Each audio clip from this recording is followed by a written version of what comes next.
Hi guys, kinsay ganahan mo kaon ani? Diri sa mga gitawag siya og tangali sa inyong habagungon ug sa English ani gitawag og telescope shells. Karon patanawon ta mo kung giunsang process nga dili na ka magtiltil pa para makuha ang unod niya. 3 days na di ay ni siya, nalaming na siya no, so natanggal na ang iyang mga hugaw. Ug karon takluban na aron matak ang nadayon sa kalayo. Unya pagkabukal sa tubig, maghulat pa ka og 20 to 25 minutes ay pa nimo siya haunon sa kalayo. Mao jud ding timan pinaka-importante, ayaw jud siya i-open ang cover niya kay para dili masayop ang proseso. Kung kinahanglan nga ang barel nga imuhang gibutangan og tubig, lapaw pa ang tubig sa kaldero. Pagtuslob sa kaldero, mapansin nimo nga murag maglagitik dito sa ilalom kay na vacuum siya. Again, ayaw jud og ablihi sa ang taklob sa kaldero. Maghulat pa ta og 5 to 7 minutes ay pa nato ablihan gamay ang kaldero aron makasulod gamay ang tubig nga naa sa baril. Dili dugayon ang pag-abli, gamay lang jud ang makasulod didto. Unya maghulat na pud ta og mga 2 minutes para mag-standby siya. Ikaw lang jud mapuno ang tubig sa kaldero sinagula na sa tubig sa baril. Kuhaon na nato ang kaldero. Dili makita jud nato na nanggawas jud ang mga unod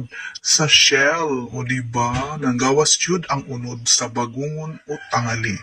O dili na kaangay pa hago pa sa pagtiltil niya. Perfect kaayo walay palpak ani no kay